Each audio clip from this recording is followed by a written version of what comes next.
Hello, everybody. Hi.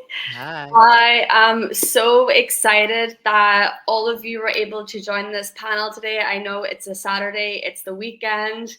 I know Eva has a lot going on at her home this weekend.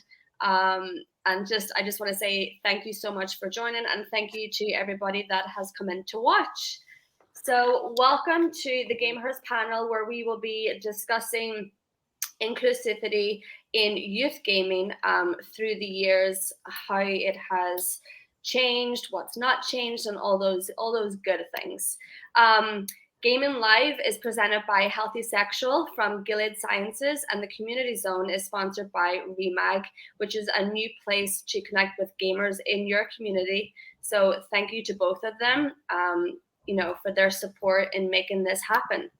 So I want to quickly just ask all of our panelists to introduce themselves. I'll go first. So my name is Leonie Leonard. I work on the partnerships team at the GameHERS, which is an organization that was put in place to support, amplify, and celebrate all the amazing things that women and femme-identifying folks do in the gaming space. And I am super, super excited to be here. Alex, do you want to go first? Yeah. Hi, everyone. I'm Alex Hutchie. I'm a community strategist. I've been working with new technology, Web3, so helping gamers and helping game developers understand the blockchain and be able to create new games. I also host a podcast called The 5 Minute Gamer, where I talk about gaming roles so that parents can understand why their young students want to become professional gamers or work in the industry. Thank you. I feel like I'm going to learn a lot from you when it comes to the technology side of things today, because that area I'm definitely nowhere near an expert in. So I'm excited. Danielle, do you want to go next?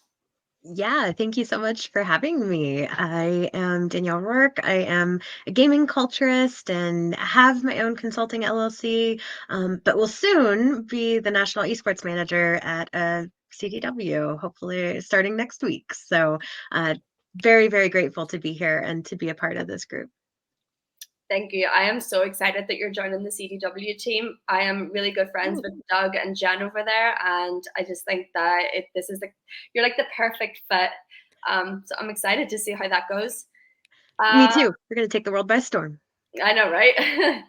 Emma Rose, another Irish girl in the house. What Hello. up? Hi, I'm Emma, or MZ. I'm a professional esports player and content creator. What's up? Thank you. I love your background, by the way. Thank you. And last but very not least, Eva. Oh, I think you're muted. You're muted on the panel. Thank you. Sorry. Hi, I'm Eva. I am one of the co-founders of XP League, which is a really wonderful organization where it's sort of like the Little League for youth esports. And it's a franchise, and they are franchised all over the US and in Canada also. Amazing. So, yeah. Thank you so much, Eva. Okay, let's get started. So we're all here to talk about inclusivity in youth gaming through the years. There's so much that we could talk about in this topic, and I feel like all of us in this panel have probably had multiple discussions on this topic for whatever length of time that we've worked in the gaming industry, and I feel like, especially now, it's such an important topic, and it's something that the gaming industry professionals are really starting to think about a lot more than maybe what they were, 10 years ago, right? How can we make this a more diverse and inclusive environment for everyone, but especially the younger generation who are coming up and entering these spaces of, professional, competitive gaming and careers in gaming and all of that. So I think that I will start off, Emma, I think I'll start off with you. As a two-time esports champion, and as you say a lot on all of your platforms, a loud and proud transgender woman, what like, what has your experience been like, within the gaming space? What changes or improvements have you seen throughout the years that have had a positive impact in gaming in regards to inclusivity? Yeah, I mean, there's been loads. Like, I honestly don't know where to start. I know. I think that the most amazing thing that I can possibly say is that every day it seems to get better. I mean, there's still Mhm, a long way to go, don't get me wrong, especially from where it started, but it seems to constantly get more and more inclusive, and there's more and more opportunities for women and marginalized genders to play and take part in esports, which is honestly amazing. I mean, myself being trans, I feel very blessed that I'm allowed to compete where I have. I've represented Northern Ireland, which is nuts for a little transgender girl from Korean to represent our country, and then go on to actually represent Great Britain as well. And the fact that the Global Esports Federation don't sort of have any bias towards transgender competitors is honestly amazing. Although there is some competitions and stuff I still can't take part in because they're in parts of the world that, well, it's kind of illegal to be me, and many others. But for the most part, I think it's all been pretty good. I have no complaints so far, bar like when it leaves the esports space and comes to the public, and then it's like barrages of hate from parents and from just random anonymous trolls online. mhm. But yeah, it's getting better. Yeah, no, I agree, and I think that it's, as you said, it's definitely getting better, but there is still a lot of work to be done, and I think that it's all across the board, right? It's, as you said, it's in the competitions, it's in the public, it's on the social media platforms. Sometimes that hateful behavior or toxic behavior can be coming through from different angles. Um, and obviously it takes different types of people, right, to be able to make a difference in those specific areas. We talk about, obviously, the changes that organizations are making and things like that, and I want to talk a little bit about, obviously, the one reason why we are all part of the gaming industry is for the love of games, right? Everyone loves playing the games, so there's a real opportunity there for game developers to be a part of the solution, right? They have an opportunity to showcase what diversity and inclusion could look like through the game that people are playing. So I think Eva, you worked with a lot of the younger kids, right, who played all different games. What was the most like popular, I guess, games that they played? And through those games, did you see a lot of diverse characters? Was it inclusive games? And if not, what can the creators of those games do, right? Like what would we like to see more of, I guess, through the games that represents diversity and inclusion? Yeah. So I first of all, the kids that participate in XP League, so the ones that I've had the most interaction with, and because I am a mom of 4, all who game, my age ranges that I'm most familiar with is really from 7 to about 17, right? So like once they become 17, they start working and they become coaches and things like that. And so there's a lot of things that we personally did and how we structured the kids coming in. But the games that we played, and that I can speak on later, but the games that we played, XP League right now currently is there's Apex, Valorant, Fortnite, Rocket League, Overwatch, and we sort of have Minecraft going on too. So I mean those are non-rated M games, right, that we play, and they're all group really they're all team-based, which is really important to us. The first thing is that I noticed that of all of the games, really Apex is the one that has the most representation, right? Mhm. And I mean, they're like a third of the legends are representing LGBTQ plus characters. And most recent, there was Catalyst, who's a trans woman, and then Gibraltar, who's a man, and Bloodhound, who's a non-binary, just for an example. What I've noticed in the games, though, is that when we're dealing with this community, it's really mainly women that are being represented. And I don't know if that is because somebody feels that's more palatable, which is weird. And so there's very low representation for gay men, trans men, and others in these communities in the games. One of the things that's really apparent is that we have there.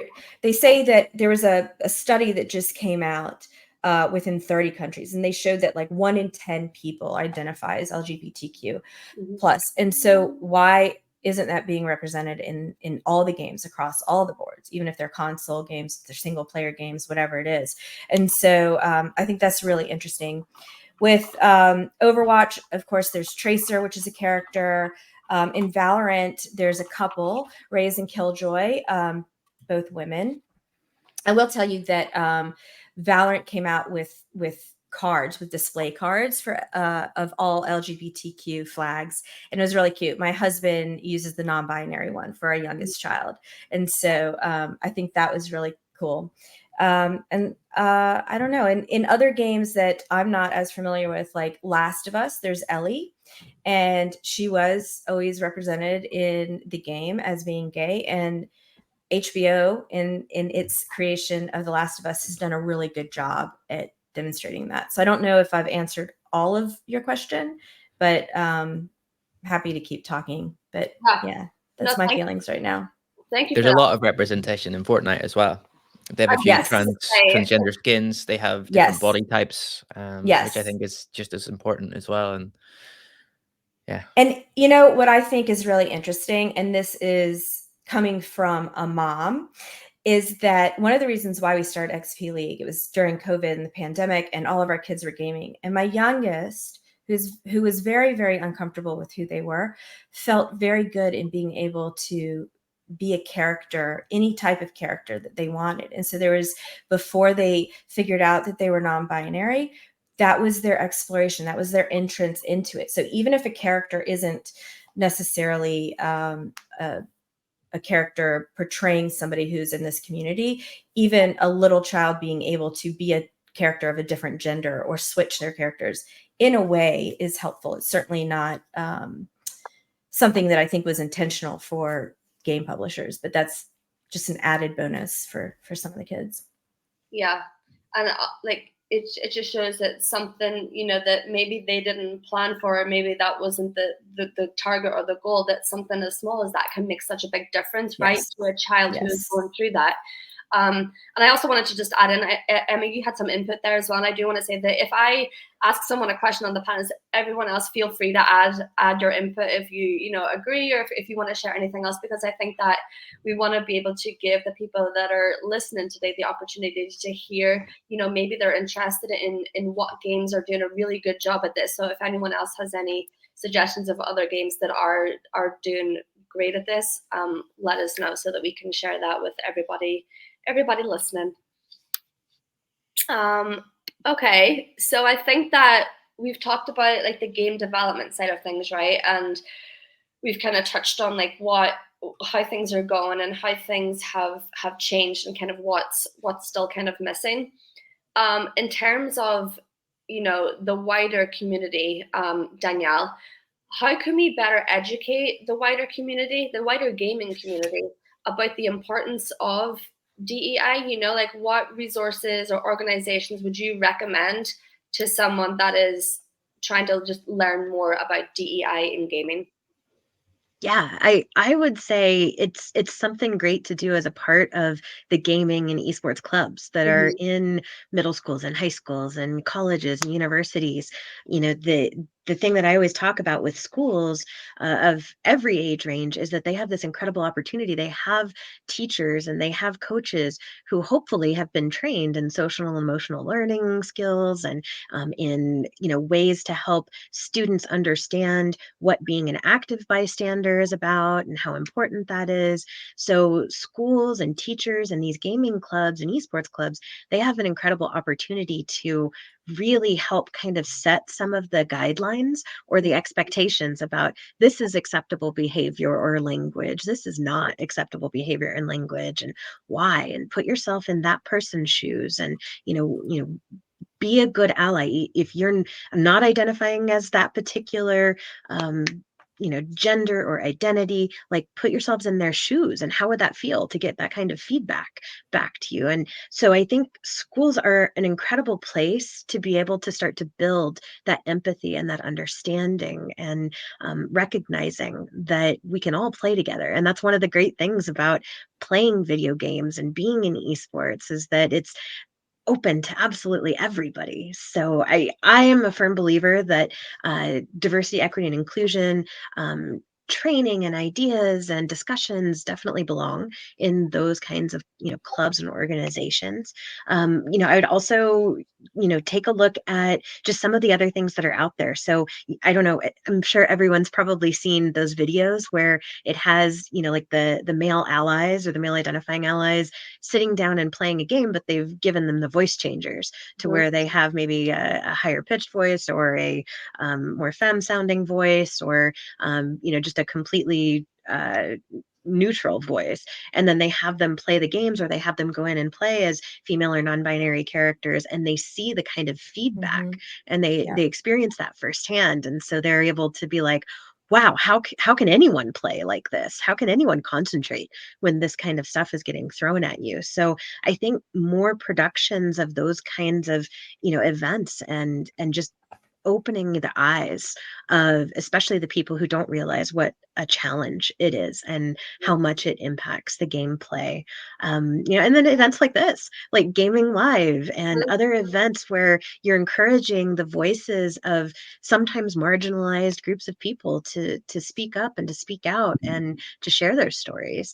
I think that is so important, along with the game producers and publishers, making sure that they're telling really rich, robust stories with LGBTQIA characters, and that it's not just checking a box somewhere. It's actually giving life and breathing into these very, very real characters and scenarios.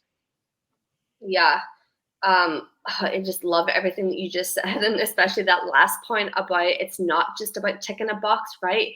If you're going to try and be representative of a certain community and represent a diverse environment through your game, it has to be authentic, right? It has to tell a story, and it has to relate to the actual people that are playing the games.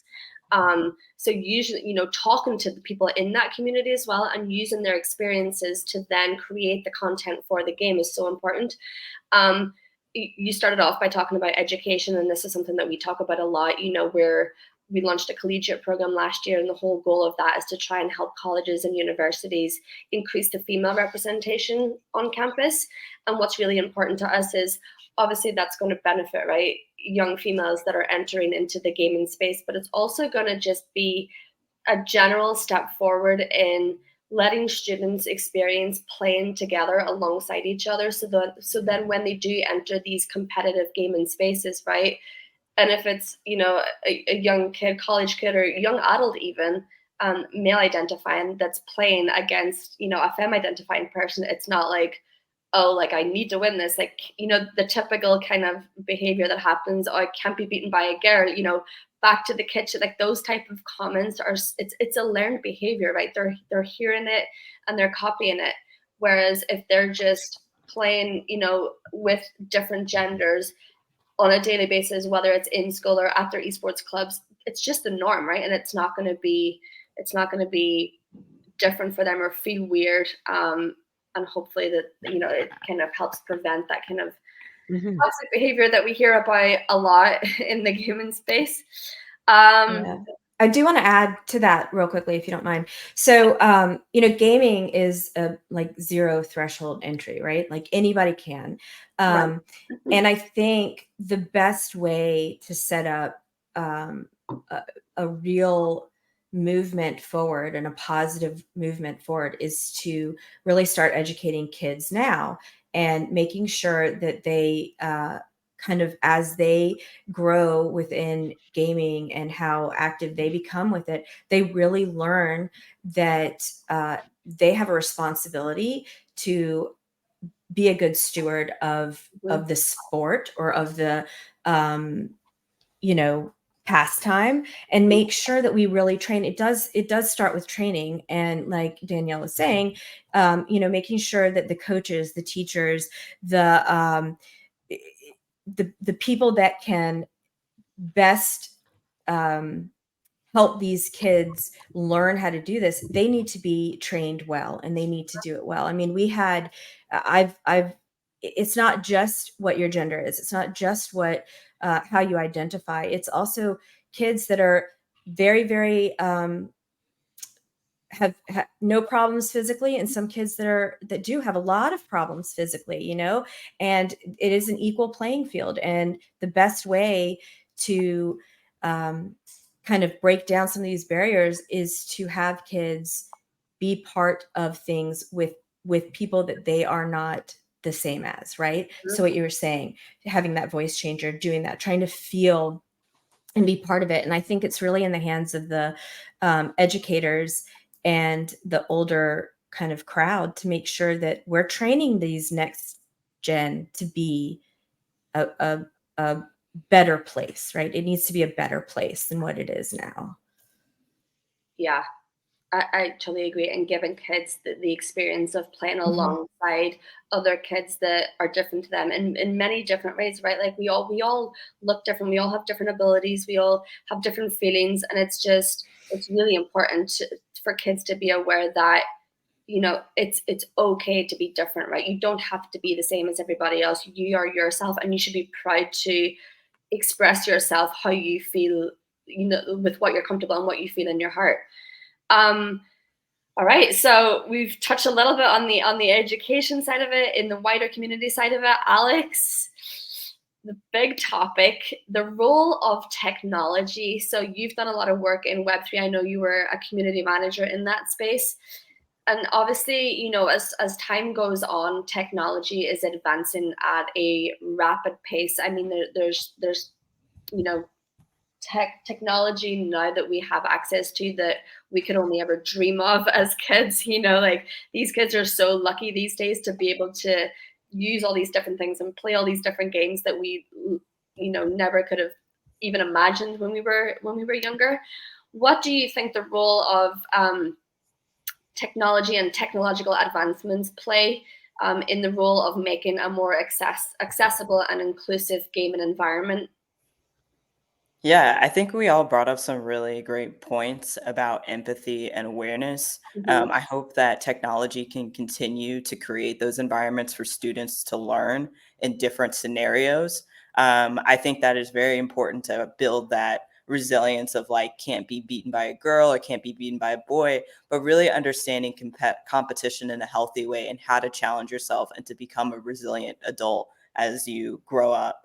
And I think that Web3 has become appealing to a lot of people because it brings back that anonymous presence online, which some of us are seeking more security with our data and our privacy as technology advances. So it's kind of like a catch-22, where it's like technology advancing helps us make more and more decisions with all the information we have out there, yet at what cost of us giving more information about ourselves. And gaming is great, and that we can just be behind characters and still interact with people and practice our social skills, especially for groups that are in the K through 12. But as we sort of move forward with technology, it does become more challenging for adults in the kids' lives to understand what technology is appropriate for the age group that my person that I'm taking care of or the child that I'm able to parent should be interacting with. So with things like AI, you have also like voice emulators. You have, some things that can be made into sort of a more like fun sense of like, having privacy online. But then we do have some technology that is still kind of in the gray area of like things that even we are still discovering ourselves, but also that we want to make sure kids have access to these tools so that they do perform in a more competitive work environment as we continue to kind of use AI in workplaces and in our individual uses.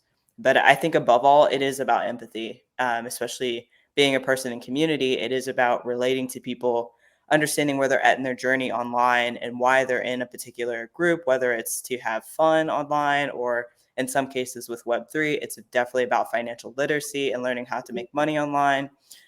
So I think it's really interesting to kind of hear like from a parent's perspective, from a gamer's perspective, and also for someone joining an organization, like what that means to create community. So yeah, that's kind of my thoughts on like technology.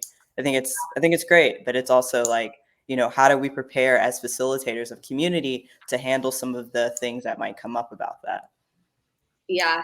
And I think that I honestly think that we could probably, spend the whole panel time talking about the technology side of things, because it's one of those things. And I think especially as, like educators and parents, right? It's, where's the rule book, right? Like how much access do you give these kids to, their phones, and how do you keep track of the apps that they're using and the games that they're playing, and, who are they talking to and what's being said? And it can be really hard, I think, as a parent these days to try and just be, in the loop of what your kid is doing.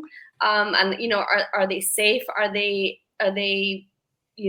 behaving themselves right? Are they hearing things that you might not want them to hear? Are they saying things that you might not want them to say? But then also, we've all seen and we all know the opportunities and the communities that can be built through technology, right? So you don't want them to miss out, right? You don't want, if all their friends are doing the same thing, right? You don't want to be that one parent that's like, well, no, you're not getting it. Yeah. And just internet safety as well is obviously, a huge thing. And I think that probably, Alex, you can probably talk a lot about internet safety. Eva, you can probably talk about internet safety. I think all of us here probably could, but Eva, you were obviously working with the younger kids, so I'm sure that conversation probably came up a lot, especially with the parents of those kids. Yeah, it is a concern.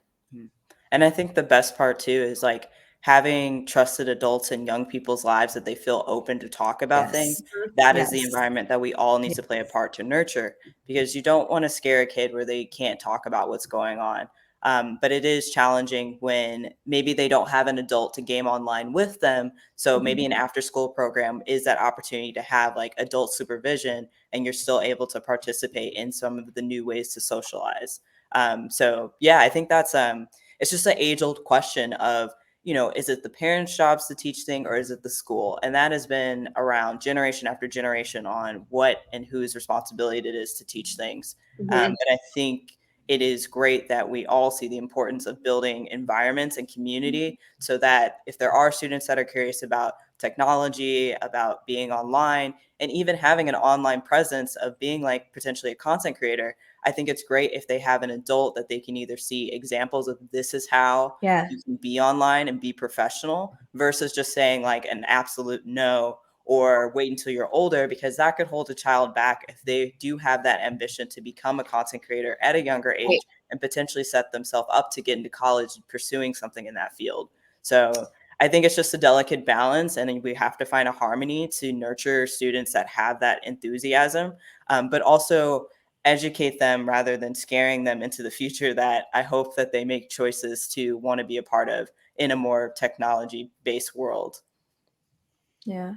I also think in terms of kids, there are a lot of kids that have bad manners and bad behavior within this industry, but they're children, right? And so they can't be written off right away. You have to be able to give them the benefit of the doubt of having a mentor or a coach or a parent teach them the right way. Then if they don't get it and they're just going to be horrible people, that's one thing.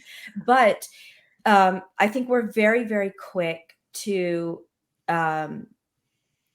because because so many bad things happen, we are sunburned, right? And so when somebody does something, we immediately react, it immediately hurts.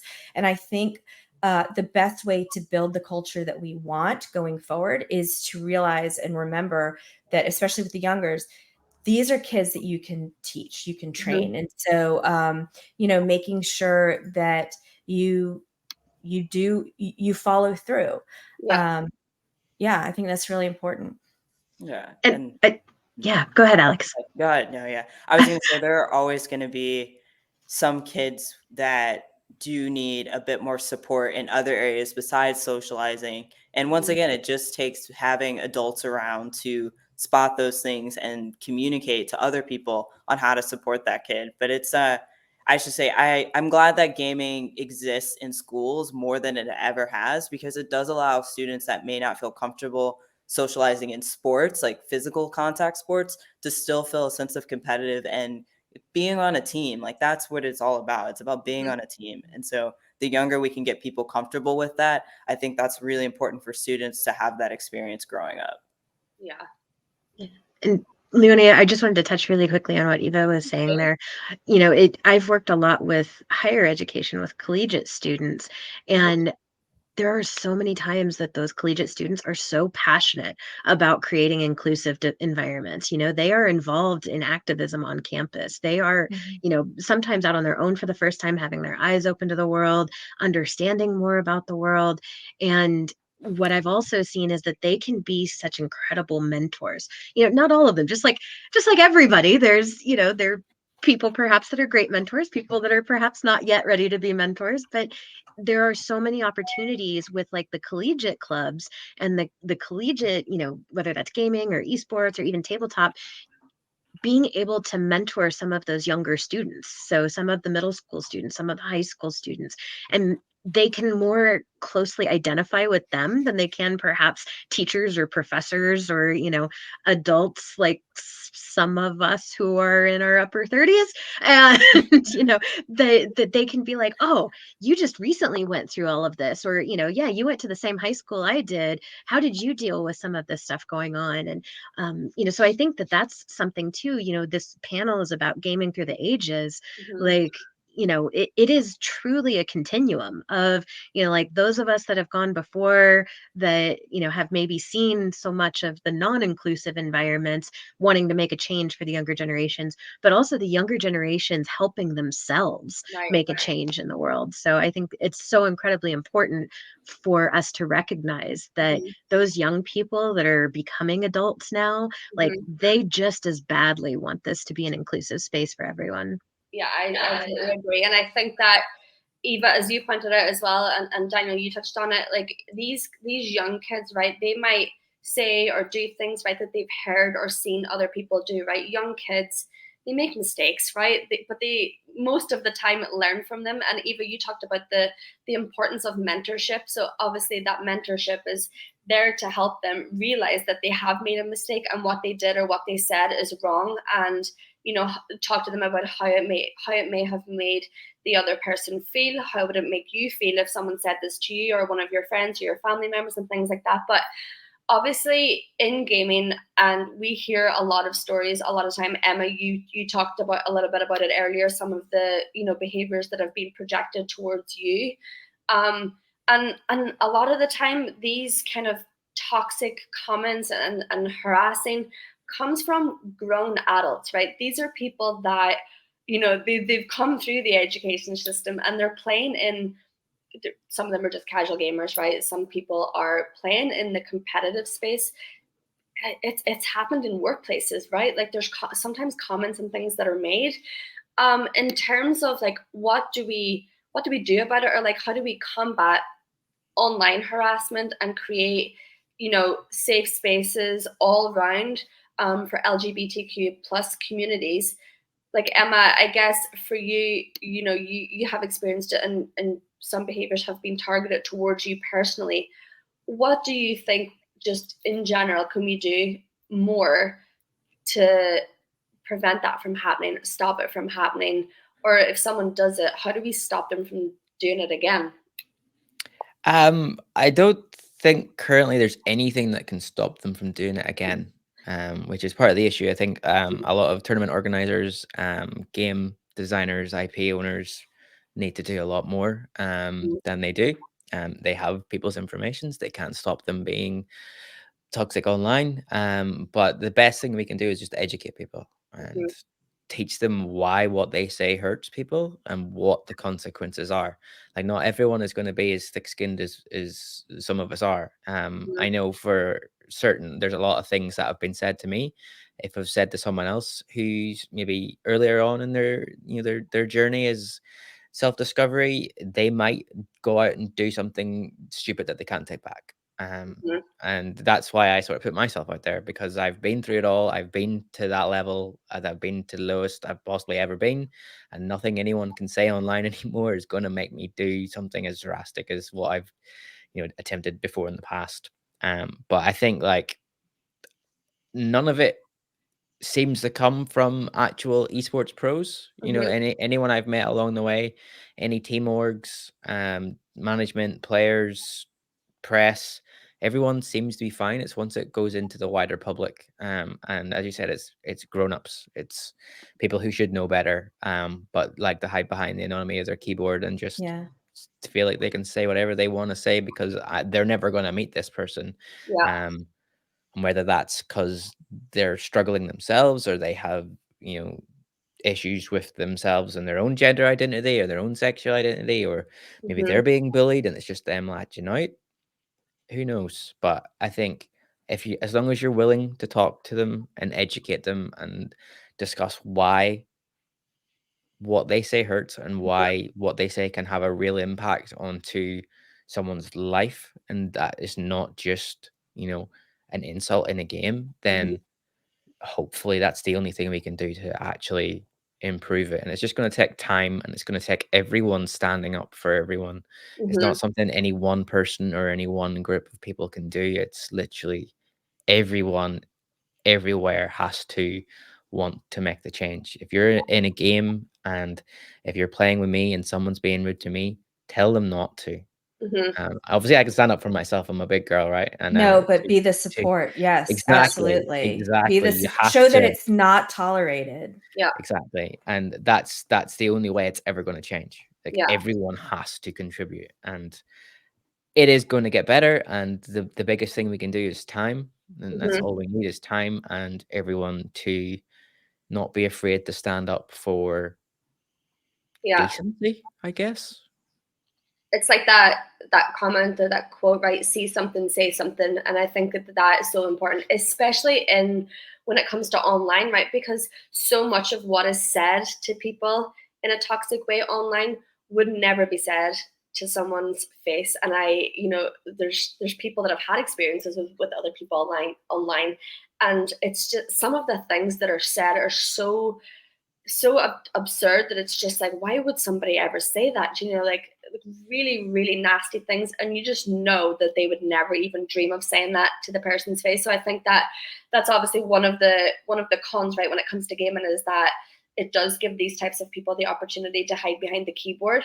But then also the massive upside to having all this great technology is it creates an opportunity for us to build communities with thousands of people in it to meet friends and share their experiences. Like I've been to multiple gaming conventions, PAX and TwitchCon, and I remember in San Diego for TwitchCon last year, I met these group of guys and they'd been playing together for 15 years.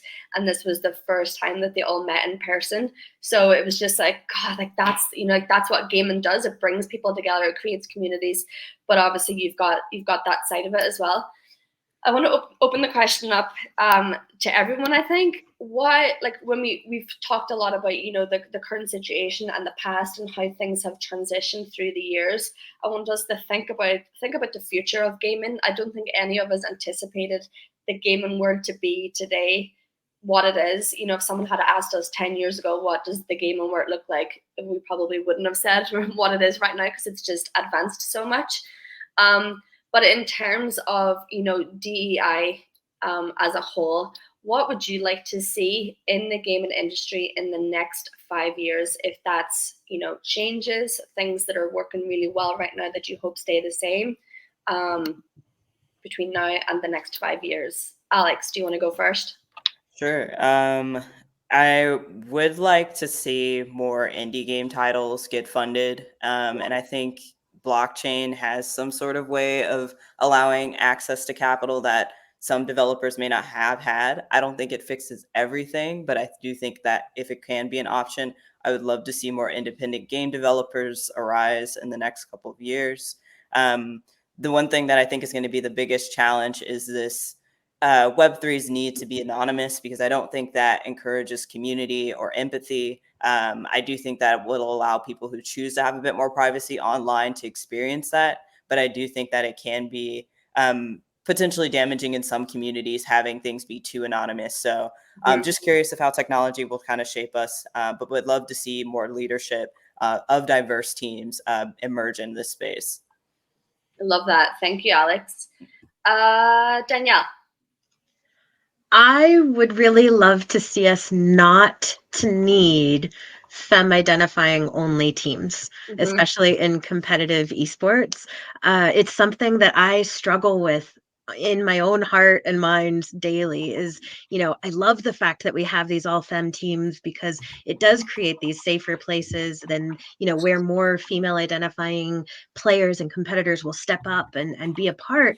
But then it's that double-edged sword of like, why should we have to be separate? Why should it have to be a different group? And then we're just perpetuating the segregation by, not having groups with non-binary people in them as well. So like, in the next 5 to 10 years at the latest, I want us to see no need to have, like femme only teams or non-binary only teams or male only teams. Like, let's just all play together. Right, I agree. And I think that obviously for us, an organization for female femme identifying gamers, like the whole purpose of us being who we are is the fact that our community go through so much in gaming. And if that wasn't the case, we wouldn't need to exist. Emma. Yeah, it's very similar. More, I want to say more mixed teams, more girls, marginalized genders involved at the high end of esports. But I really believe that the female only, marginalized gender only, non-binary only, those kind of leagues and those kind of competitions give us a platform to showcase more talent. And the only way that you get to the level that some of us are at, where you can play live on a stage, is by experience. And in a sheer numbers game, if we just went tomorrow and said, okay, let's open the doors, everyone can play in any team and be anywhere, you'll only showcase the top like 1% of non-male talent. Whereas if you keep going the trajectory we're going with the other leagues, you're showcasing maybe 20 to 25% of the top talent, and you're nurturing and growing 25 to 25% of that talent. So yeah, more non-males in the high-end esports is what I want to see. I mean, look at Potter. Potter is the first female coach to win a Valorant competition. She won champions with G2 or Evil Genius, sorry. Amazing. Just a couple of months ago. I love that. Finish us up, Eva. Yeah, I think it's really important that the only way that we're going to make it so in the future we don't have to highlight it when women gamers or femme identifying gamers are playing is to make sure that we really start now with the younger generations and trying to cultivate an appreciation for those gamers, bring them in, coach them well, make it so that they want to be leaders, so that they then want to be coaches or mentors in that, and make sure that we're starting to grow the base of interested players that are, girls and femme identifying players, so that, in 5 years, we don't think about it. It's just part of the population. And I think it's really important to start young, really start making sure that we make efforts to do this, Yeah. All right. I think our time is up. I think we could have kept going. There's just so much to cover in that. But thank you all so much for joining this panel. Thank you to everybody that came in to watch, and thank you to Gayming Live for having the GameHERS on today's event. Our sponsors for this session was Remag, and if you haven't heard, anyone who signs up for Remag and joins the gaming community before the end of October is in with a chance of winning an Xbox Series X. You can also see the details in the comments. If you scan the QR code below, you could to join and check out what else is happening across Gayming Live. Visit gamingnmag.com live and follow at Gayming Mag on all socials. Thank you so much from all of us, and have a good weekend. Bye. Bye.